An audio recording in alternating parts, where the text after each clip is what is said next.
right. Daddy. Hello there, St. Luke's. Good to be back with you all for this midweek message. I've got my two partners in crime once again. We'll see how long this lasts, but it just happens to be the case that when I end up doing this on Tuesdays, that it coincides exactly when I need to pick them up from our lovely St. Luke's preschool. So there we have it.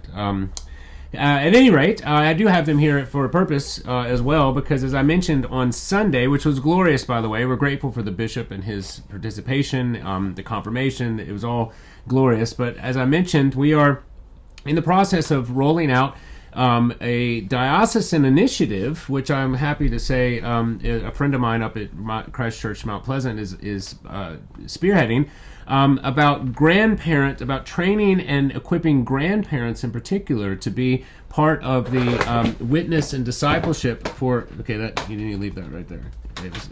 Witness and discipleship to their grandchildren and their children for that matter. So we are just in the process of putting that together, but thankfully there are many resources that we can avail ourselves of. And I was just reminded of this because I was given a bag full of books about how grandparents can witness and teach and equip their grandkids. So that's something that we are going to be rolling out, and just wanted to put that out for you.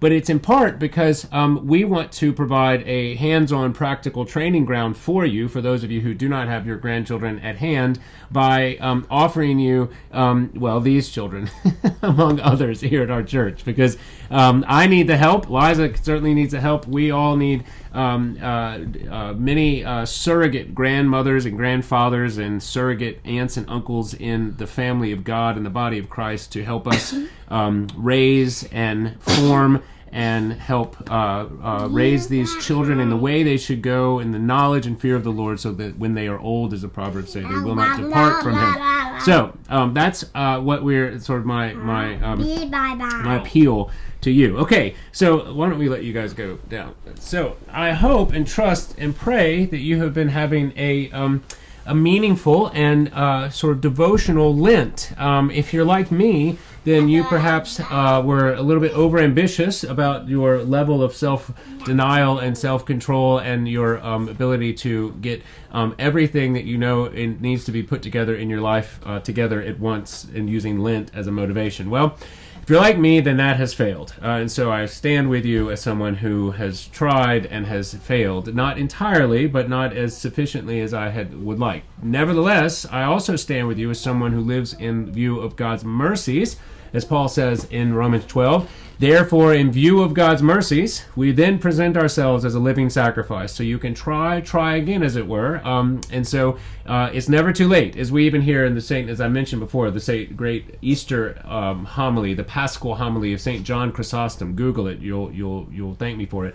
He even mentions there in this famous Easter sermon, he calls out to all those who have kept the fast, you are welcome to the table, and all of those who have failed to keep the fast, nevertheless, you also are called to this table. And so we're grateful that we live in view of God's mercies. And so therefore I am preaching to myself and also commending to you that it is never too late during Lent to consider taking something on and putting something down.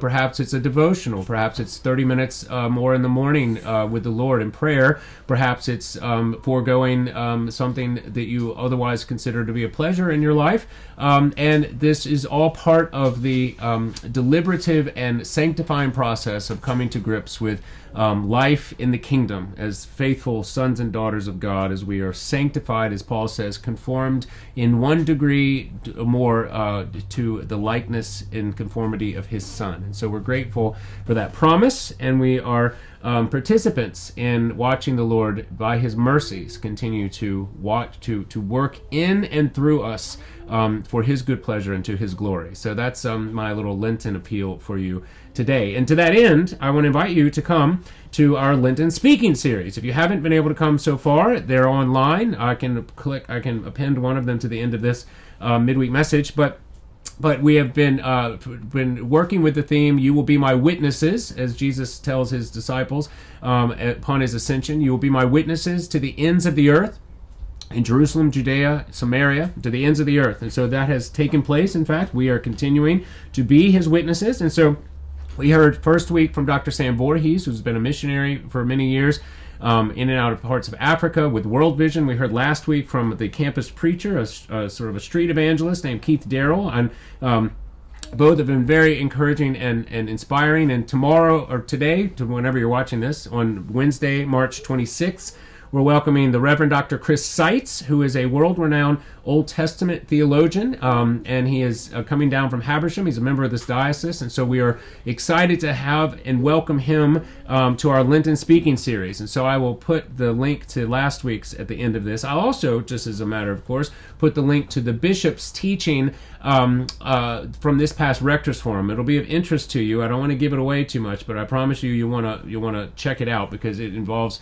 some of the sort of the changes that he is sort of enacting here in our diocese, and I just want to tease you with that, because I'll be speaking more about it over the next couple of weeks and months and perhaps even years. But there we go. So that's what's going on this week. This Sunday we'll be back to our regularly scheduled program. We'll have Lent, the fourth Sunday in Lent, and so we're excited to celebrate that. And Sunday afternoon, speaking of celebrations, there's a special event taking place at the church on behalf of the Organ Guild of the Low Country, I believe, and that is going to be a concert series from 4 to 6 in our sanctuary that is in part honoring the legacy and the long service of our own Nina Rodman. And so that's from 4 to 6. And if you'd like to come, but it is going to be one of the it's perhaps the first of many sort of small celebrations that will culminate in a glorious celebration of Nina's 20 years of service here to St. Luke's and in this diocese at this organ. And I'm personally so edified by her. I know my children are so glad that despite the fact that she's retiring, she's sticking around because she embodies one of these sort of surrogate grandmothers in our lives that we are so grateful for, that the Lord has provided. And so we're grateful that she's, despite her retirement, she's sticking around. But if you want to come and be a part of the beginnings of the celebration, that is this Sunday from 4 to 6. Okay, well, there's a number of other things going on, but really we're just sort of powering through this Lenten season, praying for a deepening and a sort of a deeper appreciation of God's sacrifice in His Son for you, for our need for self-discipline and often our lack thereof, and yet His mercies that endure nevertheless, and all of the various ways that He teaches us, as the writer to the Hebrews says, as just as pagan fathers lovingly discipline their children, how much more so will our loving Father in heaven teach us, and for our good and to His pleasure. And so that's what we are confident in. Please don't touch that button. Okay, so that's all I have for you today. There's a special announcement that is putting here from Father Kelly and Jen that I want to leave you with.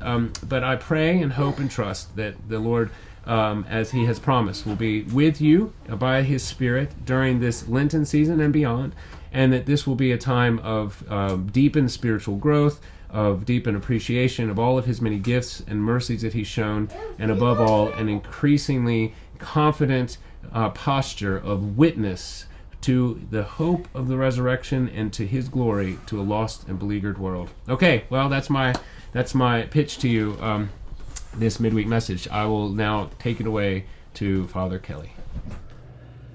Hello, everybody at St. Luke's. It's been a really busy time in our household. Our son Elijah, many of you know, he drove off on Saturday, and with all his stuff packed up, he wasn't mad. He took a job in Oregon. He's finished up with his internship as a counselor, and he'll be doing counseling in Oregon. So he left Saturday. Today is Tuesday. Just this morning, my daughter-in-law Bree and my granddaughter and grandson, many of you know them as well, Rosemary and Theo, they flew off today. They're going to Iowa to meet our son Elijah, who will see our family there. And from there, Elijah will have to drive the rest of the way to Oregon, and Bree and the kids will meet him there. They'll fly there as well once he gets there. Other news in our family, as some of you know, because he was on the prayer list for a while, Jen's father, Ed, who in many ways has probably been the closest person in my life that I've had as a father. He suffered 2 small strokes in November of last year. We went home and it looked like things were actually going to be pretty good. Then unfortunately later toward the end of the year, he suffered a bigger one, just to put it bluntly.